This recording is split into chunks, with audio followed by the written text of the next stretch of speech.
Here we are again in the car while Noel gets another buy off Facebook Marketplace. This time it's a cement mixer. It can be quite expensive to get hold of, but he saw this one very near where we live in Newquay. And we don't live in Newquay, but it's not far for us to drive to Newquay. And it should be appearing out of that garage there any moment.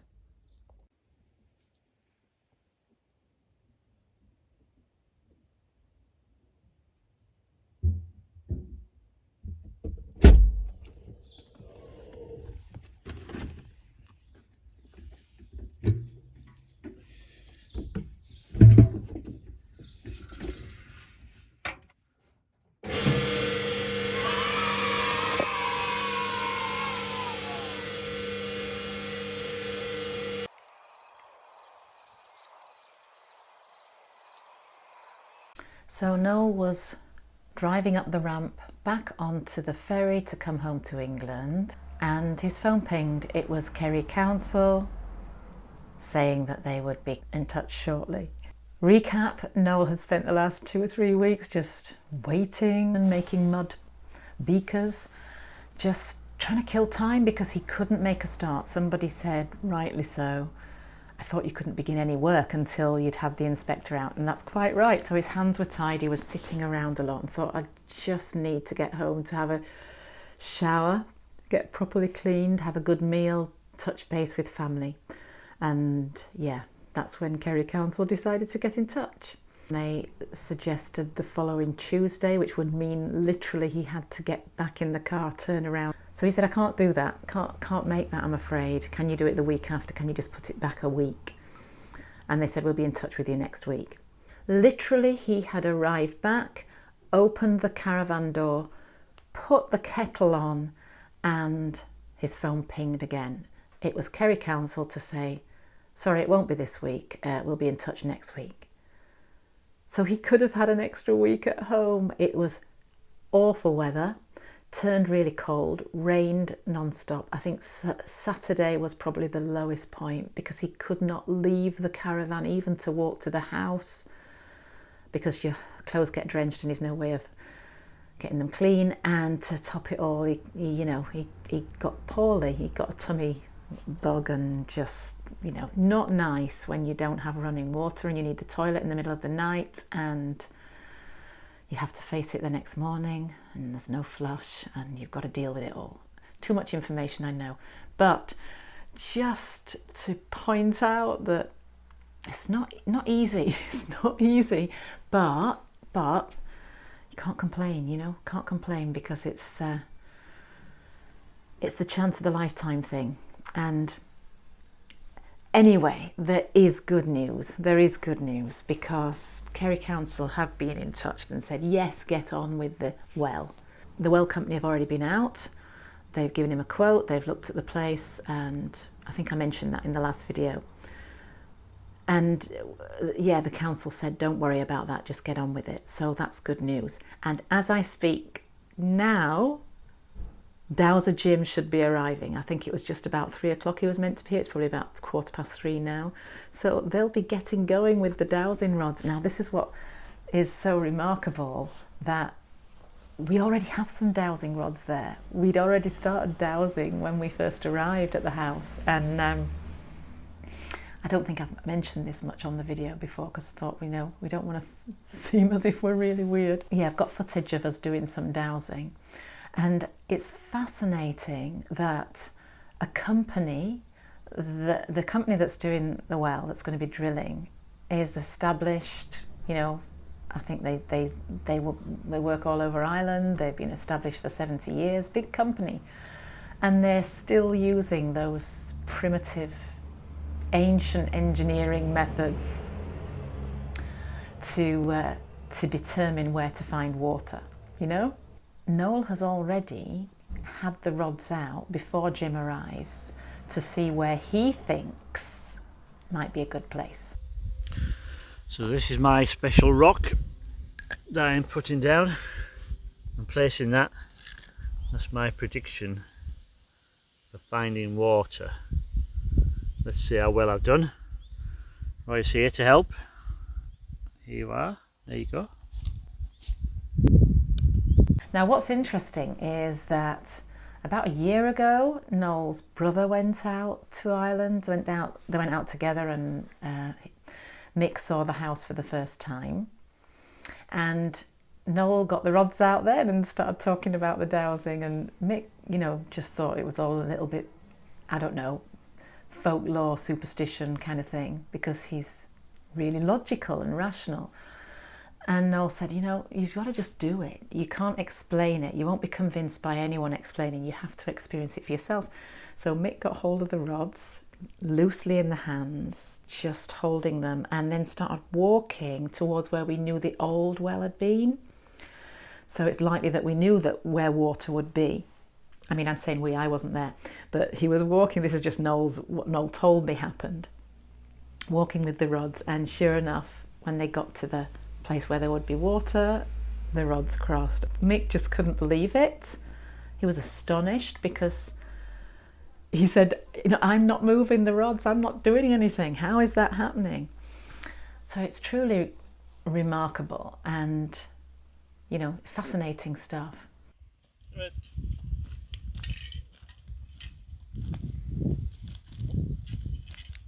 There's one here, yeah?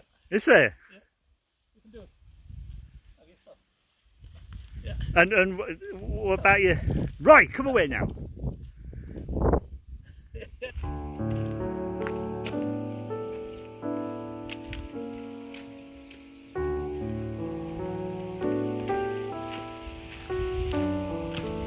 Centre of it.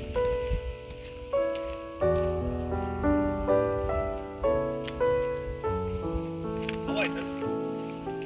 It's blowing. That way.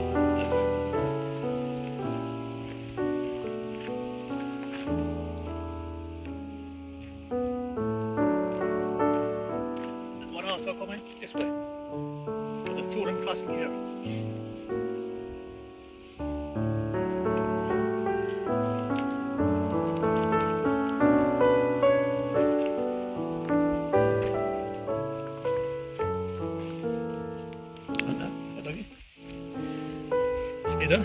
And that metal stick shows you where the centre is. It's the way back in it, yeah. That's right in the centre, yeah. Brilliant, isn't it? Fantastic.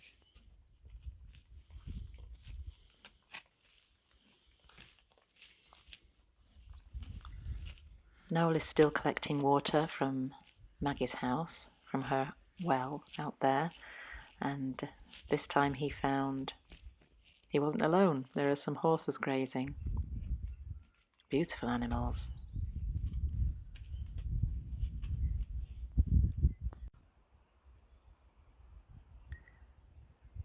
Willie also has some new heifers grazing who hadn't met Noel before, so they were a little bit curious, wondering who he was, but they were friendly enough. I think Noel might miss going up there to collect water. It's a lovely kind of feel of rural island life, bygone times, but I don't think he'll miss having running water to get a shower and a bath. Oh, this is so funny. Noel has just rung me and Jim's just left. He normally goes to farms to find water for cattle and so on. And apparently our land has enough water underground for 1,800 cows to graze. And I know that the name of the land was the Hill of the Bull, in Gaelic. And apparently they used to all bring their cows along, and the bulls would just like a free-for-all. All the farmers could bring their cows, and they had a big party, and all the heifers got pregnant, and that's how it was used, the land. So interesting. And Noel was right. Apparently there was water in the place that Noel had found, but it was only going one way, in one direction. And where the previous well was, there was a channel of water, but it was only going in one direction. But Jim has found a place where there's a crossroad, so the water is flowing in two directions, and that means that you just get a better, capacity. And so we won't be short of water for sure. But yeah, really fascinating. And Noel showed Jim our own dowsing rods. He had a little go with them, said they were great. He also had this little spiral thing. I don't know what the spiral thing was that he had, but he let Noel have a go with that. And then a little pendulum, like a little nut or bolt on the bottom of it. And he used all these different devices to sort of find out what was there. But he says it works. He's convinced that it's to do with the electricity in the body. The human body is an electromagnetic conductor because of the water in the body and so on. It's able to it's the body that does it in the person. And but Noel had a little go with it, and apparently Noel's got the knack. He said, "You can do it. You've got it." So might be a little side hustle for Noel to go dowsing, but it's fun. It's a fun thing to do. So Noel asked, "Are you psychic then?" And he says, "Well, I can ask questions and I get a yes and no answer." And we couldn't really think of anything to ask in particular, but he volunteered to douse the house because he often gets called to places for something called geopathic stress, which is where it's to do with the water underneath. Sometimes you need to use copper coils or something to kind of just take the energy, the way that the energy can be in it. It's not to do with ghosts and things like that. It's nothing to do with ancestors or even energies of psychic energy, but it's more to do with just the way that it can affect your sleep patterns and things, so if your health and well-being. And when he went into the house, he said, no, it's absolutely clear. He's completely clear. You'll get a good night's sleep here. So that's good to know. A few weeks ago, Noel made a beaker using clay from our land. He also made some tiles at the same time, just to see how they would fire. So for anyone interested in the progress of the clay, I actually made a couple of tiles. While I was making the pot, I made a couple of tiles. I've had those baking in the oven now for an hour. Turn that off. I'll take those out. Oh, I was a bit scared. So I'll just take these couple of tiles out as they're baking in the oven, quite hot. This one I tried to glaze with a bit of ash. Watch out, Ray. And this one I put a bit of colour on using some of the iron that's coming out of the ground down here. It's quite iron rich, so they're hot now, so we'll take them outside and introduce them to some real heat. So I'll open up this area here.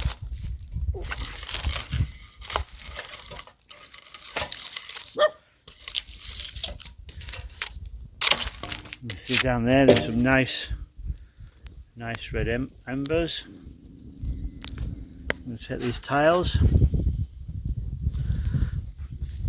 place them directly on the embers down there. 1 and 2.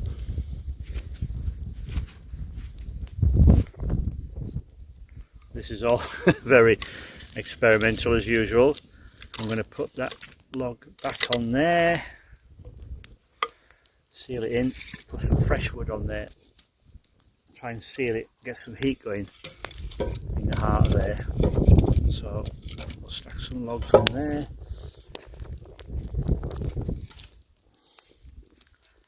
And then we're going to leave that for a good couple of hours. It'll get nice and hot in there. So we'll see. Maybe a disaster, but it's only a test before we can have a real go with the pot. So check in later for that. It's all still very hot. I'm not going to get them out yet, but you can actually see, I don't think it's so much with the grey one, but where I put the iron glaze on, you can see that it's actually held some colour there. So it looks like we've got a warm sort of brown. Whether that remains when it cools down, we'll see. That's exciting. It's a beautiful day again. Absolutely glorious. Couldn't be nicer. Bit of a wind still, so I don't know how you're hearing this. It's just a quick word about the old caravan.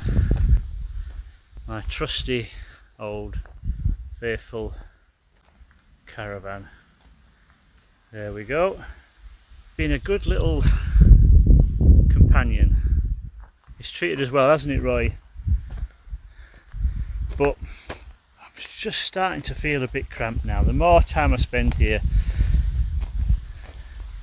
the more time I realise that if we're going to be working on the house full time, we're going to need a bit more space. So we're just investigating the chances of getting a mobile home. We have a bit of space down here, just to the side. There's a couple of spaces up there, but it might be a bit too visible. We've just got a space here where I think we could squeeze one in down this edge of the field. So we'll keep you posted, and the next time you see this space, there might be a mobile home there. I'm actually going down to Cork today just to view one and just see if we can organise getting it transported up here. Obviously I will have to have a word with the people because it might not be the easiest site to get to. There's a few sort of corners and turns they'll need to negotiate, but if they're happy to bring it, I'm happy to have it. So watch this space.